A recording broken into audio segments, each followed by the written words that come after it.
Wow, definitely what a week this has been. I'm sure you've all have witnessed or experienced the mad dash to the grocery stores where you're finding toilet paper is sold out and a lot of meat is sold out, ground beef is gone, and obviously your disinfectants are all disappeared. And heck, in my state just yesterday, one guy pulled a gun on another guy at one of the grocery stores in this big panic buying mad dash that happened. I don't know the details behind that incident. All I know is that a person that I know works at that store and told me that what occurred. Now this video is not to try to cause panic or fear, but it is to try to give you guys good information so that you can use that information and other information that you receive so that you can make your own good informed decision and be better prepared for what's probably coming. So now we've already had a big rush on food and disinfectants and stuff like that, but I think that one of the next big rushes is going to be on medicine, whether it's medicine that is prescribed to you or over-the-counter medicine. So as of last night, the over-the-counter medicine section in local stores and pharmacies around me, they had plenty of stock. So I really highly suggest that you go and get at least 2 months worth. Now obviously you wouldn't be taking this medicine every day, but if you do catch this COVID-19, that you have enough like cough medicine, expectorants, stuff like that that you would use to get yourself through the flu. Because if the hospitals do get overran with this, then, and if you are forced to self-treat at home, a lot of things that you have for the flu, again, expectorants and cough drops and cough medicine, fever reducers. Now, of course, you want to try to let the fever run its course, let it do its job. But if your fever gets dangerously high and the hospitals are overrun again, you want to try to do a fever reducer. So again, before the big panic starts happening, and by the time this video gets released tomorrow morning, the panic could happen by then. So get out as soon as you can. I suggest that you get out as soon as you can. Beat the rush and get any prescription medicines that you need, especially if you have emphysema or somebody in your family that has to use an inhaler, anything like that. Get those medications, and then also hit the over-the-counter medications again for stuff that will help alleviate the symptoms of the flu, because this COVID-19 is from the coronavirus, which is a virus like that causes flu-like symptoms. Hey, and something that we bought several boxes of last night, again leaving many boxes still on the shelf, but we bought about 4 or 5 boxes last night of that emergency powdered stuff that you mix with you mix a powdered drink. But anyways, this gives you a good shot of vitamin C, which is very good for boosting your immune system. So every morning when we wake up, we do one of these drinks so that it helps to boost our immune system. Also too, think about vitamin D, whether you're taking a supplement or you're getting it from the sun. But vitamin D, from my understanding, helps with sickness, also helps combat the pneumonia, which this coronavirus could develop inside of you if you do catch it. Now, something else that you might want to consider is fish antibiotics. Now, of course, disclaimer for this video, I'm talking about fish antibiotics for your fish and not for you, but it is my understanding, and I heard this from the Patriot Nurse from her channel. It's my understanding that a lot of times when people get pneumonia, which is usually what's killing these people, the people that do die from the COVID-19, it's usually from pneumonia.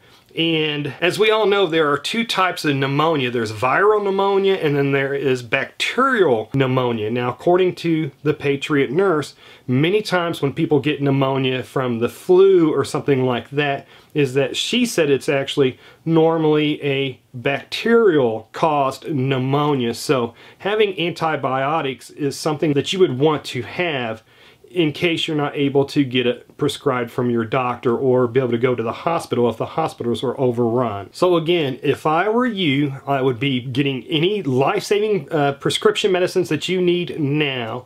As soon as possible, I would hit your local pharmacy, grocery store, and get over-the-counter flu medications.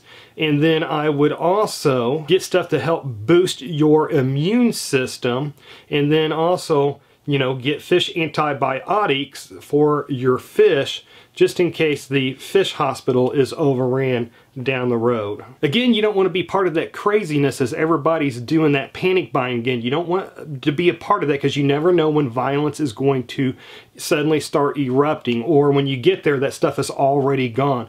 Go now, get it now, before the panic on that part starts in. Now, if you're already a prepper, then you probably already have some food put back. And if you aren't or weren't a prepper, and if you didn't have any food put back, then you very well might be you might be screwed for right now. I will totally brag here. I am very happy that I already had almost 3 million calories worth of food put back here at my house. I've got enough food to feed my family of 3 for a full year. Now, I do think within a couple of days that more food is going to be getting shipped into the grocery stores from the supply warehouses that this food comes from. And I think as this food gets bought up, more food's going to be coming in, because right now the warehouses are still full. But that might change. So I really highly suggest that you get, when this food gets redelivered to the grocery stores, do your best to get your cheapest dry goods that you can possibly do, like rice and beans, and then get soups and stuff like that that you can, you know, you can throw those beans in to bulk that soup up, or you can pour that soup over the cooked rice. But you really want to get as much food, I think, at least for the next couple months, as this does its thing, so that I mean, if they do put your city on complete lockdown, that you at least have food inside of your house. Now, how much longer do we have where food's going to get delivered every day or every couple days until it gets emptied out again, and that keeps repeating? How much longer do we actually have food that's going to be being delivered to the grocery store? That I honestly don't know. But that is something that I would not want to take the chance on.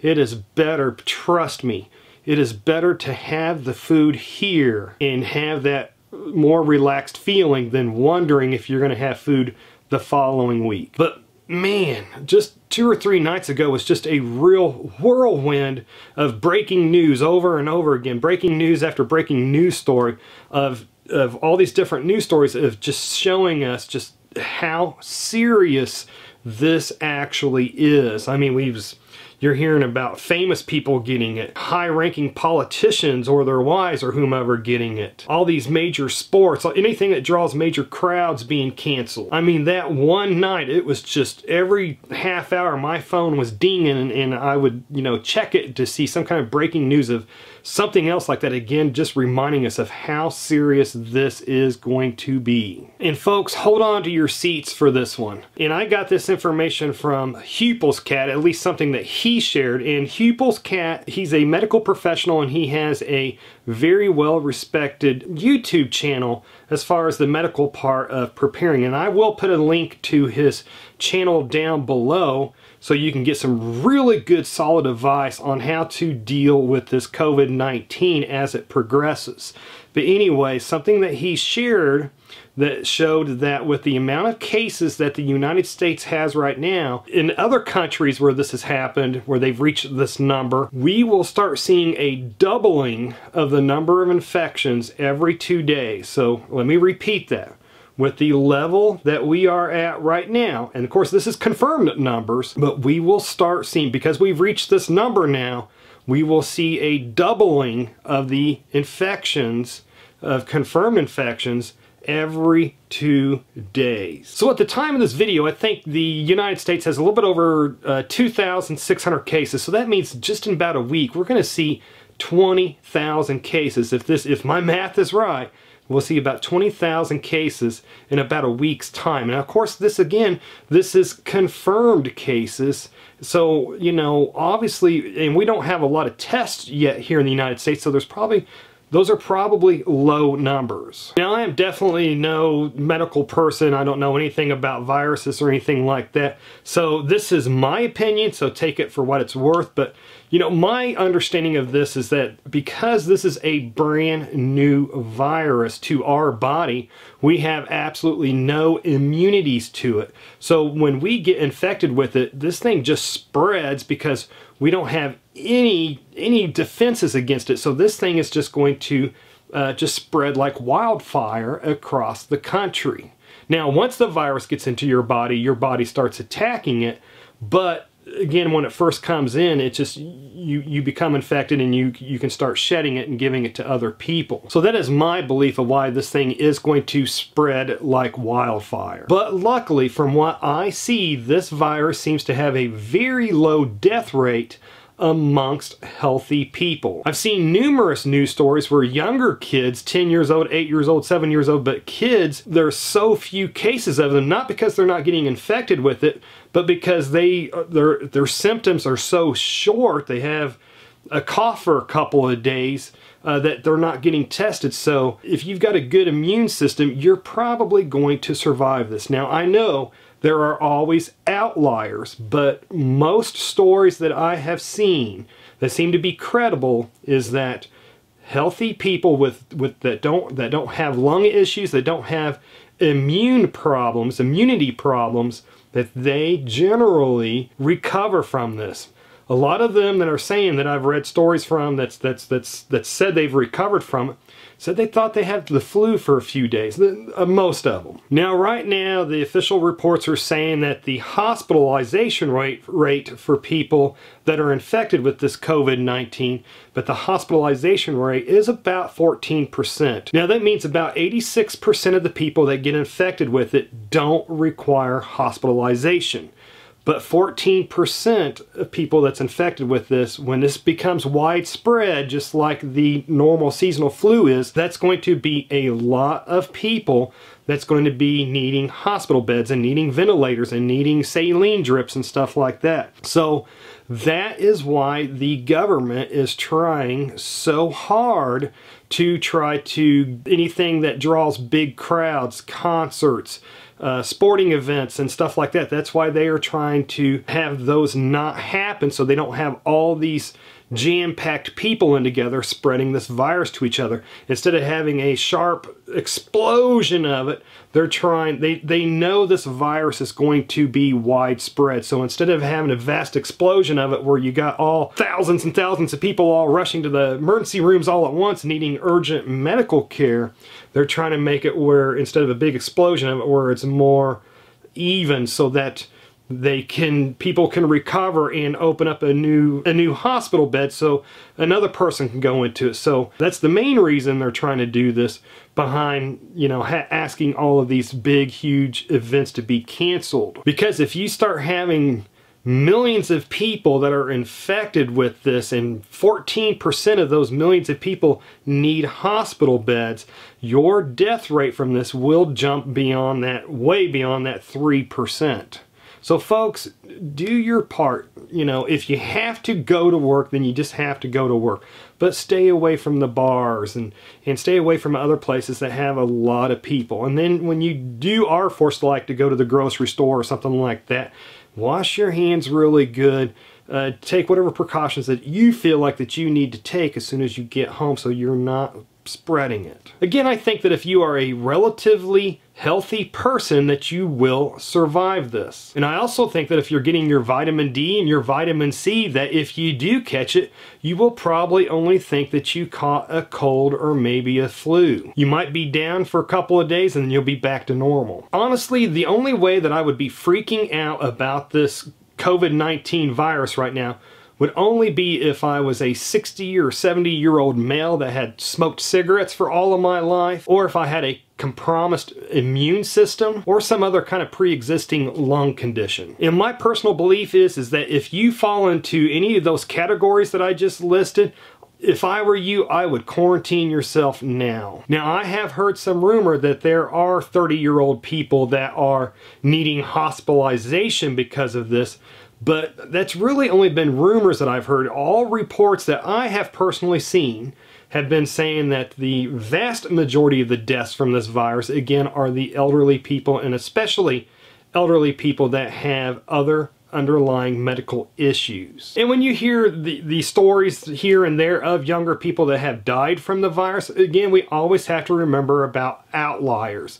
You will always have exceptions. Even before this COVID-19, even during regular seasonal flu, season, you would still, every once in a while, you would read in the newspaper about a young, healthy 20-something-year-old person that died from the flu. I actually believe that the amount of people that have actually caught it and completely recovered from it, I actually believe that is grossly underestimated. And the reason I say that is because I think a lot of people have already caught it and they had achy body and they had a cough and stuff like that for a few days, and they thought they had caught the regular flu, so they were never tested, so they never become a statistic. And I've said this in previous videos and I'll say it again.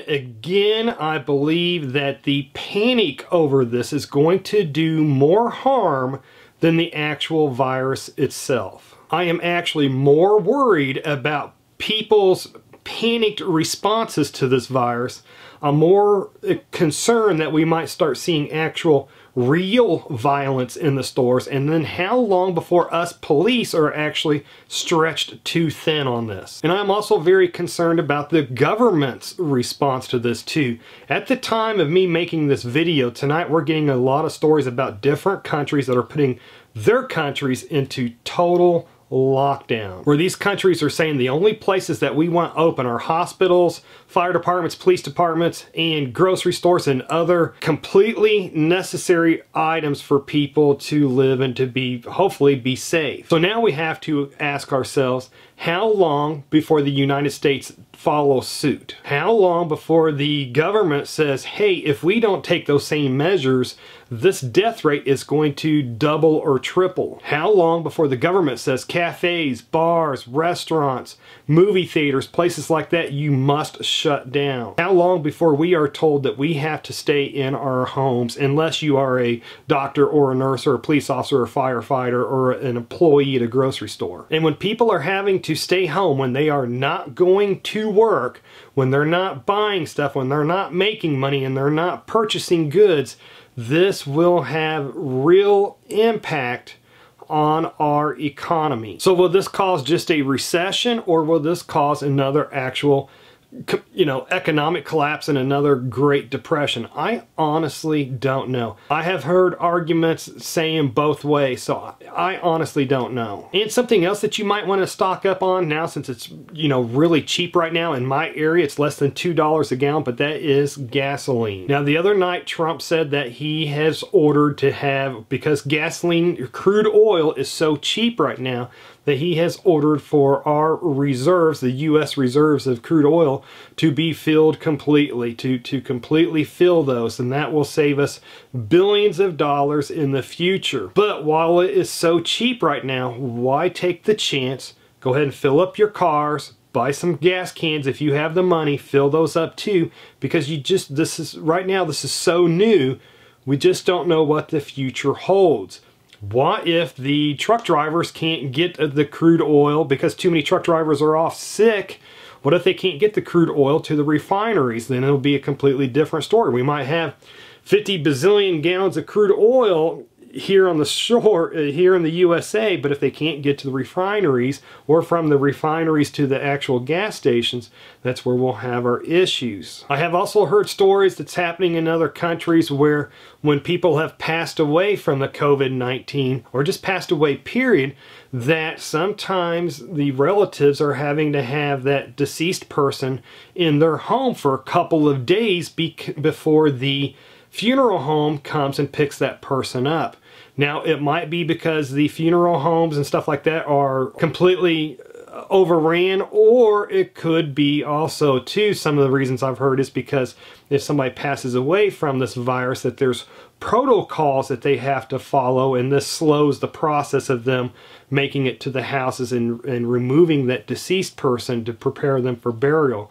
So whatever it is, it doesn't really matter. The fact is that it is happening in at least one other country, and that could be something that could happen here in the United States. So that just might be something if you have an older person that lives with you, or somebody that's got underlying medical conditions, and if they pass away in your house, you might end up having to have them in your house after they've passed away for a couple of days. Just heads up. And also something to remember, that as these different states and or municipalities are declaring emergencies in their area due to this virus, it's not unusual that written in the fine print that they can seize personal property if it's going to help for the greater good of surviving this emergency. So my suggestion to you is, if you do have a lot of food and stuff like that stored at your house, is to keep your mouth quiet about it. You don't want loose lips going around telling people that you've got food and stuff like that, because you don't want to get your food seized either by the government or by hungry neighbors should it get to that. And this is really concerning me here, but this virus is going to wreck economies.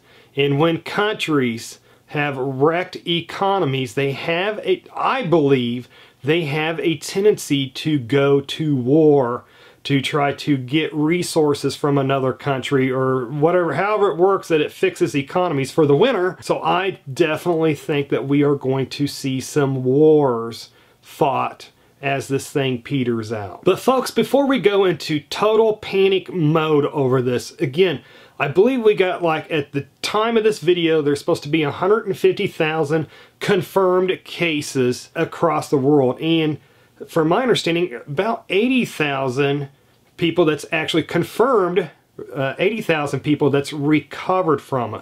I mean, I think we're looking at about a 50% amount of people that's caught it, that's recovered from it, and that is this soon into this pandemic. Now, again, I know these aren't the actual numbers, and I think actually once you would put in all the people that didn't get tested and that has already recovered from it, I think that the amount of people that's recovering, if we actually knew those true numbers, I think a lot of people would be sighing, giving a sigh of relief. Folks, we're going to get through this. We got to remember, in the early 1900s, in those first couple decades of the early 1900s, people lived through World War I. Plus they also lived through the Spanish flu. Plus they also lived through the Great Depression right after that. We will get through this. So why don't you do me a favor and comment below so that we make this a wealth of information for anybody that stumbles across it. What are some troubling things that you have seen about this virus? And then what's also some positive things, some positive news that you've heard about how this pandemic is going? Well, you know, positive as positive can be. And let's try to stay away from hearsay and rumor, so when you post your concern or the positive note, please won't you cite where you got your information from. That way we're not spreading information or just fear. And since this virus could lead to an economic collapse, then to learn how an economic collapse could affect you and your safety, click on the video that should be appearing on the left side of the screen just about now to learn more about that. Anyways, folks, if you made it this far, hey, thank you very much for watching, and I pray that we get through this.